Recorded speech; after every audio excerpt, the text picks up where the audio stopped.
Halo, assalamualaikum warahmatullahi wabarakatuh. Selamat pagi anak-anak kelas 4. Apa kabar kalian hari ini?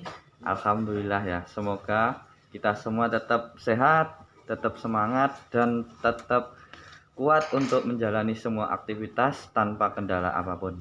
Ya, hari ini kita bertemu kembali dengan pelajaran PJOK semester 2. Pada semester 2 ini nanti kita akan mempelajari tentang senam, yaitu dengan materi senam lantai.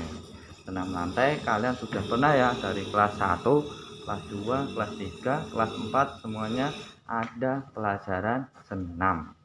Nah, kemudian kamu akan mempraktekkan variasi dan kombinasi pola gerak dalam aktivitas senam lantai. Apa itu pola gerak aktivitas senam lantai? Yaitu ada gerakan senam tanpa alat dan ada pula gerakan senam lantai yang menggunakan alat. Alat yang digunakan dalam gerakan senam lantai antara lain, ada yang tahu nggak? Oh, alat yang digunakan senam lantai itu biasanya yang pertama, karena menggunakan alat yang pertama adalah palang. Palang tunggal, ada palang sejajar. Palang sejajar itu yang dua, kemudian di atasnya palang. Itu untuk bergelantungan, itu namanya palang. Nah, alat yang kedua adalah balok. Balok ya. Kalau kalian ingat kata-kata balok, berarti hubungannya dengan matematika ya. Tapi beda. Balok kayu. Nah, balok kayu itu panjang, kemudian ada penyangga. Nah, ketika disangga di atas balok itu nanti bisa dipraktekkan banyak sekali gerakan senam lantai. Mulai misalkan berguling, nah roll depan di atas balok, kemudian roll belakang di atas balok, ada meroda di atas balok. Nah, seperti itu. Kemudian alat yang ketiga adalah peti lompat. Nah, peti lompat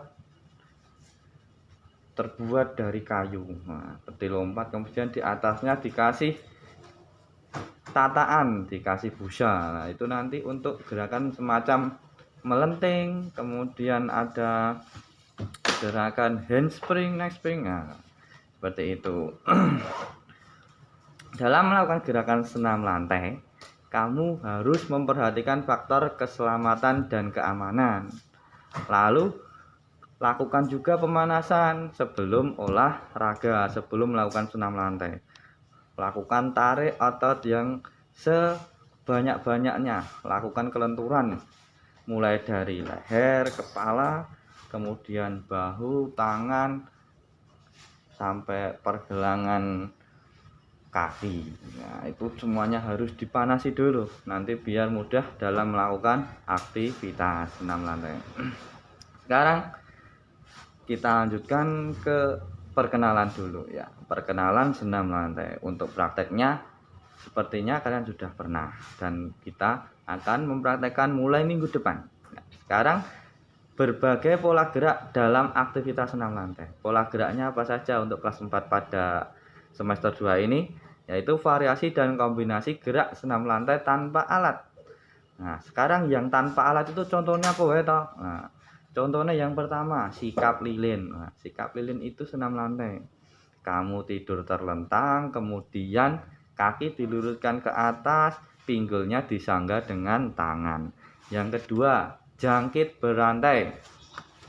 Jangkit berantai itu juga termasuk salah satu senam lantai tanpa alat. Bagaimana caranya? Yaitu engklek.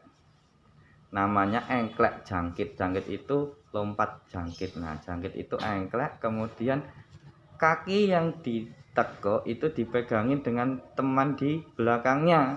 Misalkan 2 pasang atau 3 pasang atau 4 pasang. Nah, itu namanya nanti engkleknya barengan dengan memegang kaki temannya. Namanya jangkit berantai. Klek klek klek klek gitu ya. Nah, itu salah satu senam lantai tanpa alat. Kemudian kayang. Nah, kayang, gerakan kayang, bukan menari kayang loh ya, dari atas berdiri kemudian sampai menekuk untuk melatih kelenturan tubuh. Kalau tidak bisa dari berdiri, bisa dimulai dari bawah. Yang penting badannya melengkung untuk mengangkat pinggul dan perut setinggi-tingginya. Ada lagi kangkang berpasangan. Lah, kangkang berpasangan ini bagaimana? Nah, pokoknya rata kandani besok ya. Kemudian yang kelima adalah sikap pesawat terbang. Nah, sikap pesawat terbang itu sudah sering kali ini pelajaran keseimbangan untuk kelas bawah. Nah, tapi apakah kelas 4 diajarkan lagi? Masih karena apa? Itu untuk salah satu untuk menilai keseimbangan. Sikap kapal terbangmu bagaimana?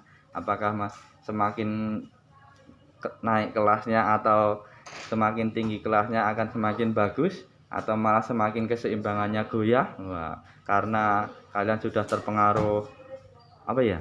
Nah, pengaruh lockdown, banyak makan akhirnya jadi tambah goyah. Kemudian perkenalan lagi untuk senam lantai dengan alat. Wah, dengan alat yang pertama adalah melompati rintangan, kemudian senam dengan tongkat, kemudian bergantung dengan kombinasi mengayun. Bergantung dan mengayun itu sudah termasuk senam lantai. Nah, kemudian berguling ke samping, berguling ke depan, misalnya di atas peti. Di atas peti tadi, di atas peti lompat. Kembali ke materi dasar, senam lantai adalah apa? Nah, sekarang disimpulkan, senam lantai apa? Senam lantai itu adalah suatu latihan tubuh yang dilakukan di lantai. Dilakukan di atas lantai. Apakah hanya di atas lantai saja? Tidak. Tapi di atas lantai dengan menggunakan matras. Ingat ya, MATRAS, matras. Pada alat yang dirancang untuk meningkatkan daya tahan 1, kelenturan 2, koordinasi. Koordinasi apa? Koordinasi tangan, kaki, badan dan lain-lain, dan kontrol tubuh. Kemudian pengertian senam lantai lagi. Gerakan senam lantai sangat beragam. Nah, ada gerakan yang sederhana seperti sikap lilin, berguling tadi. Ada pula gerakan yang rumit sehingga memerlukan ketangkasan dan koordinasi tinggi. Nah, harus set. Nah, sudah ya, saya rasa cukup ini saja untuk perkenalan materi kita pada semester 2. Waktunya sudah terlalu panjang. Nanti kita lanjutkan lagi minggu depan. Semoga kalian tetap sehat, tetap semangat. Jangan lupa lakukan 3M. Apa kuwi 3M? Masih ingat nggak?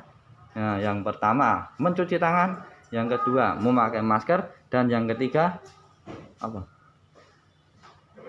Menjaga jarak. Apalagi kalau saat ini kita sedang ada PSBB. Apa itu PSBB? Pembatasan sosial berskala besar. Jadi memang kita diharapkan untuk di rumah, paling tidak mengurangi tingkat penyebarannya. Masa tiap hari di swab 200 terus 200 orang terus, kalau banyak-banyak nanti di Boyolali sudah 3.500-an. 3.000 lebih. 3.000 lebih positif. Yang aktif berapa ya?